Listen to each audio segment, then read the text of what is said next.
안녕하세요. 모두 연휴 잘 보내셨나요? 이번 주도 잊지 않고 전지적 AI 시점이 찾아왔습니다. 오늘은 어떤 리포트를 소개해드릴지 궁금하시죠? 그럼 지금부터 시작할게요. 지난 1월 코로나 신규 확진자 수가 하루 80만 명대를 보이면서 정점을 맞았던 미국이었는데요. 최근 1일 신규 확진자 수가 40% 이상 감소하면서 길었던 코로나19의 끝이 보이는 것인가 하는 기대가 조금씩 커지고 있습니다. 거리두기 수준이 높았던 국내는 선진국보다 늦게 확산세를 보이고 있어 아직 1일 확진자 수가 증가하는 단계에 있지만 정부에서는 최근 코로나19를 계절 독감처럼 관리하는 방안을 검토하겠다고 밝혀 지난주 후반 항공여행 등 리오프닝주의 주가가 갑자기 뛰기도 했는데요. 확진자 수가 증가한 이후 시차를 두고 위중증자나 사망자가 늘어나는 추세가 있어 아직은 의료체계 부담을 지켜봐야 하는 부분 등이 남아있지만 진짜 위드 코로나를 시작할 수 있을지 기대가 되네요. 그래서 오늘은 국내 대표 운송사업 관련주에 투자하는 코덱스 운송을 준비했습니다. AI가 정리한 운송 리오프닝주 관련 뉴스들을 함께 살펴보시죠.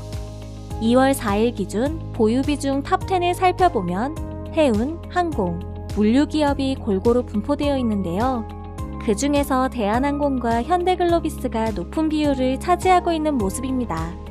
최근 동향을 보면 주가는 5,540원을 기록했고요. 지난주 설 연휴가 끝나고 이틀뿐인 거래일 동안 갑자기 리오프닝주에 대한 기대감이 높아지며 코덱스 운송의 보유 종목이 모두 상승세를 보여 주가 상승 기업 11종목, 하락 기업 0종목을 기록했습니다. 델타 변이 바이러스가 세계에 확산되기 전에도 리오프닝에 대한 기대감이 높았었는데요. 이후 델타 변이 확산, 오미크론 변이의 확산까지 이어지며 주가는 하향세를 그렸습니다. 일주일간 보유 종목들의 기사들을 분석하여 점수를 낸 긍부정 점수는 32점으로 중립 동향을 보여주고 있습니다. 지난주 연휴로 인해 전체적인 뉴스량이 감소한 영향으로 코덱스 운송의 관련 뉴스량 또한 감소한 모습을 보이고 있네요. 이번에는 주간 수익률 상하의 기업도 함께 살펴볼게요. 이번 주 주간 수익률 1위는 진에어입니다. 최근 코로나19를 계절 독감처럼 관리하는 방안을 검토하겠다는 정부의 발표에 따라 일상회복에 대한 기대감이 높아져 타격을 받았던 항공주가 나란히 1, 2, 3위를 차지했네요.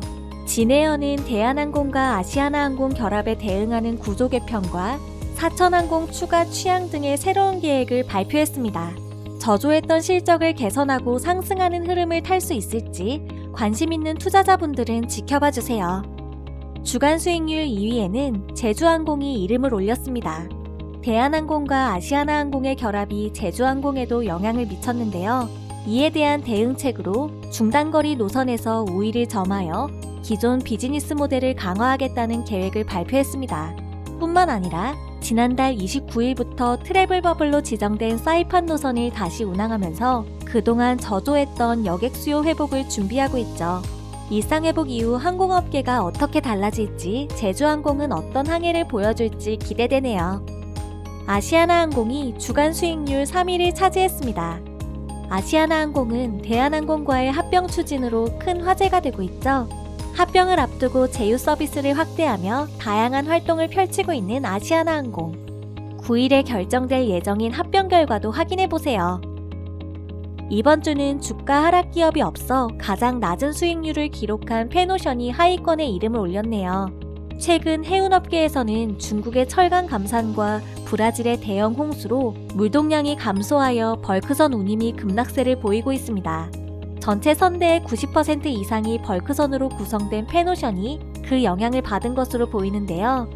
장기 계약 등으로 글로벌 운임의 하락이 100% 반영되지는 않는 구조라고 하지만 영향을 피할 수 없는 것으로 보입니다.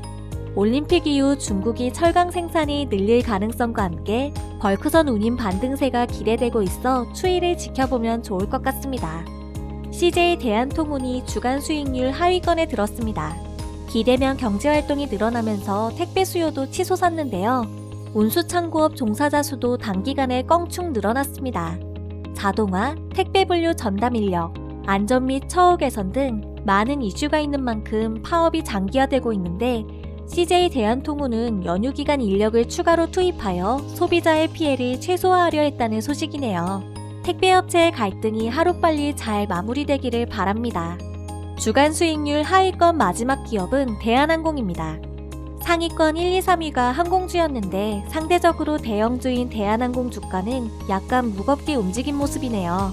국제 유가 상승 등의 어려움이 있을 수 있다는 소식도 있었지만 역시 리오프닝 기대감으로 상승세를 보였는데요. 코로나가 종식되고 자유롭게 여행할 수 있는 때가 빨리 오길 바라봅니다. 다음으로 뉴스 증가율이 높았던 기업을 살펴볼까요? 페노션이 관련 뉴스량이 많았던 기업에 이름을 올렸습니다. 국내 선사의 운임 담합 혐의로 공정거래위원회가 해운사에 과징금을 부과했는데요. 해운사들은 정당한 공동행위라는 의견을 내면서 소송도 불사하겠다고 맞서고 있습니다. 여기에 해양수산부가 해운업의 특수성을 고려하지 않은 조치라는 의견을 내며 공정위의 과징금 부과가 유감스럽다는 의견을 발표하기도 했죠. 해운업 전망이 나쁘지 않은 가운데 최근 1개월간 발표된 영업이익 추정치 평균이 3개월간 평균보다 높아 떠오르는 실적주로 주목받고 있다고 하는데요. 과징금 관련 불확실성도 해소되기를 기대해 볼게요. AI가 뽑은 관련 핫키워드도 살펴볼까요? 대한항공이 지난해 코로나19의 장기화 국면 속에서도 화물수송에 힘입어 사상 최대 영업이익을 기록했습니다. 4분기 매출 2조 8,259억 원, 영업이익은 7,044억 원을 기록했죠. 이와 같은 성과는 항공 화물운송 수요 증가와 운임 상승 영향으로 화물 매출이 크게 늘어났기 때문인데요. 대한항공의 4분기 화물 매출은 2조 1,807억 원으로 영업이익과 마찬가지로 사상 최대 기록을 달성했습니다. 아시아나항공이 버려진 승무원 유니폼을 활용하여 새로운 제품으로 제작하는 업사이클링을 통해 ESG 경영을 실천하고 있습니다. 연간 폐기되는 각 직종의 유니폼은 3만여 벌이라고 하는데요. 첫 제품으로 아시아나 승무원 유니폼과 색동을 포인트로 한 태블릿 PC 파우치를 제작하여 호평을 받았습니다. 앞으로 어떤 업사이클링 제품들을 선보일지 기대되네요. 이 밖에도 최근 공시 데이터를 바탕으로 정리된 포트폴리오 지표별 상위 5개 기업과 하위 5개 기업의 재무 관련 정보들도 준비했으니 확인해보세요. 지금까지 코덱스 운송 소식을 살펴봤는데요. 코덱스 운송 이외의 다른 국내 테마형 ETF 소식들은 코덱스 홈페이지 내 AI 애널리스트를 통해 확인해보세요. 그럼 전지적 AI 시점은 여기서 마무리하겠습니다. 다음 주에 만나요. 안녕!